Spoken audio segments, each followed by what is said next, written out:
sa aking YouTube channel kung bago ka pa lang sa aking channel. Para sa akin, napaka-importante ng organic subscribers dahil ito yung makakatulong para mag-grow ang ating mga channel. Ano bang pinagkaiba nito sa subscriber lang? Halimbawa, meron kang kaibigan and sinabihan mo siya, Uy, meron akong YouTube channel, search mo naman yung channel ko and then subscribe mo na. so ngayon, sinubscribe ka naman ng kaibigan mo. So masasabi mo ba na organic subscriber mo na siya? Hindi po, kasi nag-subscribe lang siya sa channel mo dahil nga pinilit mo lang siya or inutusan mo lang siya na i-subscribe ka. Dahil ang organic subscriber po for me, halimbawa, may viewer ka na hindi mo kakilala and then nanood sa video mo. Okay? Pagka panood sa video mo, nag-subscribe siya nang walang kapalit. Yung nagustuhan niya yung content na ginawa mo or nagustuhan niya yung personality mo. Kaya siya nag-subscribe sa channel mo. So, masasabi nating isa siyang organic subscriber. Okay? Ang kagandahan kasi ng organic subscriber is every time na mag-upload ka ng video mo, may tendency na manonood siya. Kasi nga, nag-subscribe siya dahil sa content mo or dahil sa personality mo. Genuine yung support niya sa'yo. Hindi katulad ng inutusan mo lang siya na mag-subscribe sa'yo. Tapos wala naman siya idea kung ano ba yung ginagawa mo. So pag nag-upload ka, baka hindi niya rin naman i-view or panoorin yung mga video yung ginagawa mo. So makakasama yun, lalo makakasama yun sa performance ng channel mo. Kasi madidetect ng YouTube, ng system ng YouTube na yung mismo mga subscriber mo nga ay hindi nag-click. Sabihin, hindi nila nagustuhan yung mga video mo. So hindi na yun i-recommend ng YouTube sa iba pang viewer. Unlike kapag meron kang organic subscribers, pag nag-upload ka ng video and then nanood sila and maganda yung performance ng video mo, i-recommend ng YouTube yung video mo sa iba pang viewers outside your community. Mas malaki yung chance na mas maraming makaka-view, makakapanood sa video mo. So, maaaring may mag-subscribe pa sa'yo. Mas dadami pa yung organic subscribers mo. So, napakalaga po ng pagkakaroon ng organic subscribers. So, sa video to, magbibigay ako ng 5 tips para kahit paano makatulong ako sa'yo kung kakasimula mo pa lang sa channel mo na makakuha ng organic subscribers. So, huwag na po natin patagalin. Umpisahan na natin. Una is kailangan nating mag-create ng quality content para sa ating mga target audience. Kailangan kapag gumawa ka ng YouTube channel is naiisip mo na kung para saan ba tong mga content na ginagawa ko or para kanino ba ang content na gagawin ko. Okay, for example, full-time housewife ako. And then may talent ako sa pagluluto and pagbabudget. So, gusto ko mag-share ng mga video about cooking and mga recipe na alam ko. So, sino ba yung mga target audience ko? Of course, yung mga katulad kong mga nanay, mga mami, housewife, diba? So, sila dapat yung isipin ko pagka gagawa ako ng mga content. Okay? Para kapag napanood nila yung video na i-upload ko is makaka-relate sila. Dahil nga housewife din sila, so maaaring mag-subscribe sila sa channel mo. Malaki yung chance na magustuhan nila yung content mo dahil nga nagbibigay ka ng mga advice, paano mag-budget. So, malaki yung chance na mag-subscribe sila at manood sa mga video na i-upload mo. Ang pangalawa is consistent dapat tayo sa pag-upload ng mga video dito sa YouTube. Dahil wala pa pong naging successful na YouTuber na hindi gumawa ng maraming video. Halos lahat po ng mga successful YouTuber, vlogger, content creator ay nakapag-produce na ng halos daan-daang content. Kung titingnan nyo lahat ng mga vlogger, simulan natin kay Mr. Beast. Okay? Siya yung may pinakamaraming subscriber. Kung titingnan mo yung uploaded videos niya, ilan na, huwag tayong maghangad na mag-succeed dito sa YouTube kung wala tayong content na ibibigay sa mga audience. Alam ko mahirap sa umpisa. Pero 'pag nakasanayan mo na lagi-laging gumagawa, kumbaga, gawin natin siyang routine. Kung maaari, araw-araw ka mag-upload, puwede naman 'yun, 'di ba? Pero 'wag lang yung basta ka na lang nakapag-upload for the sake na Kailangan mag-upload ako ngayong araw. so, kahit na hindi quality yung video na ginawa mo, i-upload mo, no. Kahit once a week lang po, basta make sure lang na yung video na i-upload mo, ganda. Kumbaga, mag-enjoy or magugustuhan ng mga viewer. Basta consistent ka lang, kung twice a week, okay lang din. Kung once a month, pero grabe naman talaga yung video na gagawin mo, as in parang pelikula na, okay lang. So, basta, wag ka lang titigil, okay? Okay, number 3 is kailangan alamin natin how YouTube works. YouTube po ay hindi lang basta-basta social media platform na mag-upload ka lang dyan, kikita ka na, mag-upload ka lang dyan, sisikat ka na. Hindi po. So, kailangan kapag gusto mo may marating dito sa YouTube, alamin mo kung ano ba ang unang-una ang YouTube. Okay? Ano nga ba ang YouTube? Ano nga ba ang YouTube algorithm? Ano nga ba yung mga bawal dito sa YouTube? Ano nga ba yung mga pwede? Kahit pa sabihin natin, marami kang subscribers, kung wala kang alam tungkol sa YouTube, magbibigay lang ako ng example. Di ba si Boy Tapang, kilala naman natin siya, di ba? Hindi nalingit sa kaalaman natin na meron siyang unang YouTube channel. So, nawala po yun. Ang sabi niya ata, 500 subscribers, mahigit na yung channel na yon. Pero, tinanggal ng YouTube.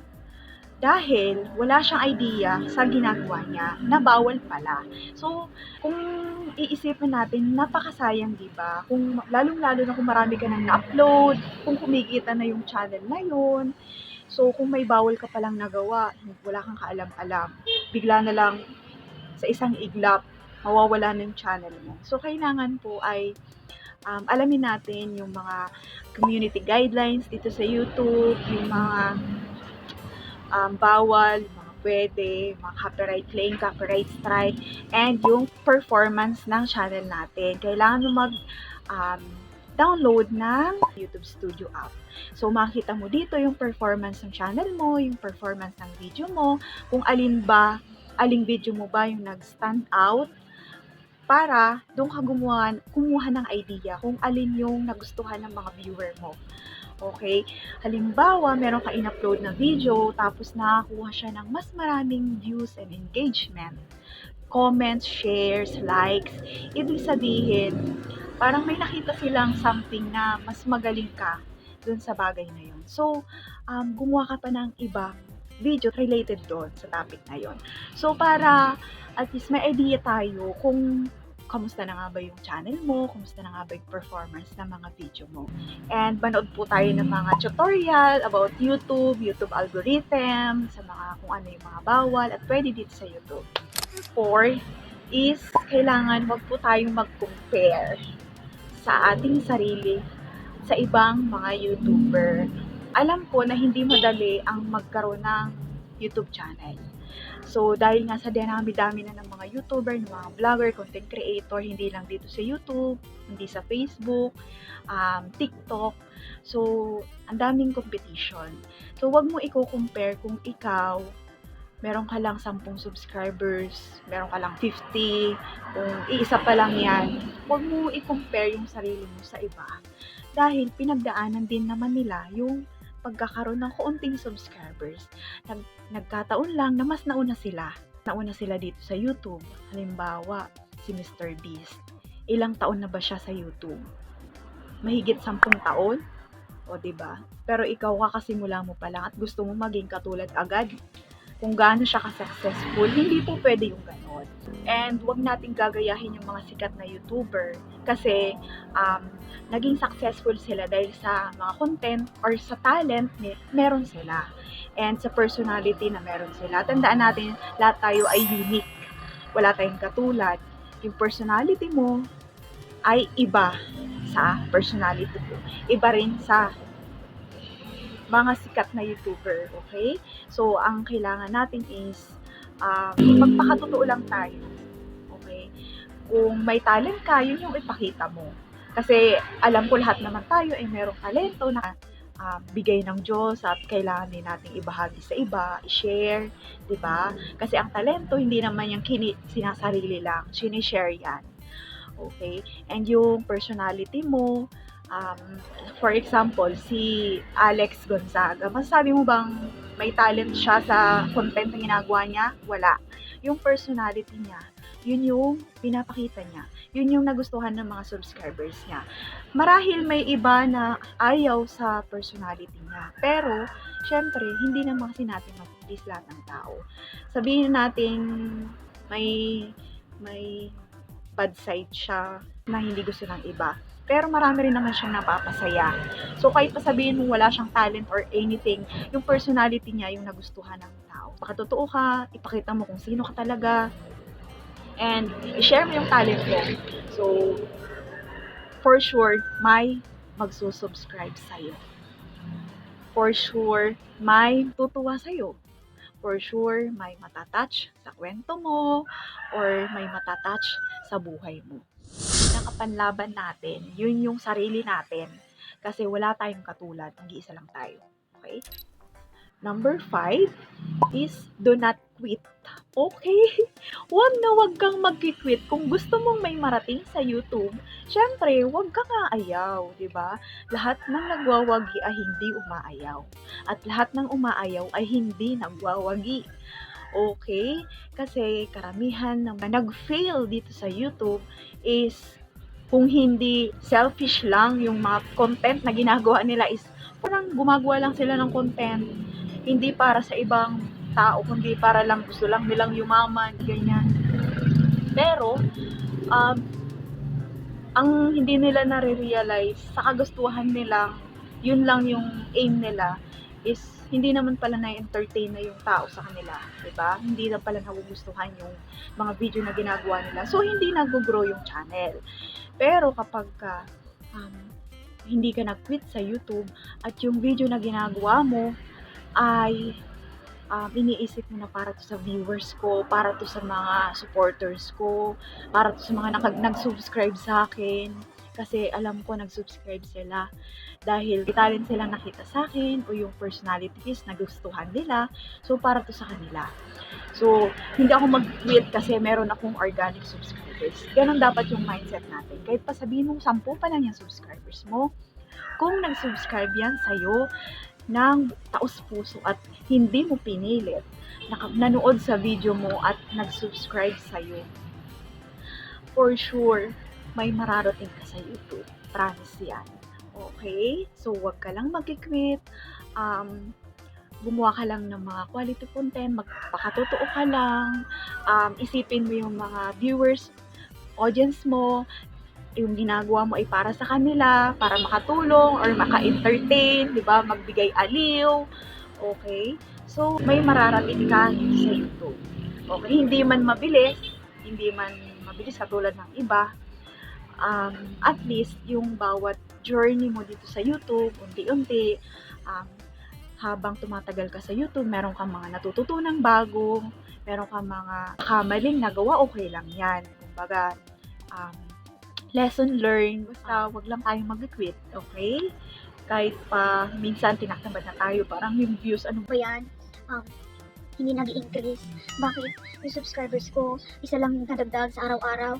subscriber pa din yan. Kahit na sabihin mo, isang araw may nag-subscribe sa'yo, isa lang, okay lang yan.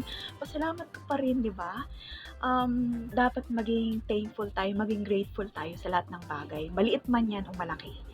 Okay? So, sana nagustuhan mo tong video to and sana kahit papano ay may naitulong ko sa'yo. Kung meron sa pakilike ng video to and subscribe ka na sa channel ko, hindi ko naman pinipilit. Kung ayaw mo, okay lang din naman. Pero kung gusto mo yung mga ganitong content about YouTube, sana please kindly subscribe to my YouTube channel. Maraming salamat po and thank you so much for watching. See you again. Bye!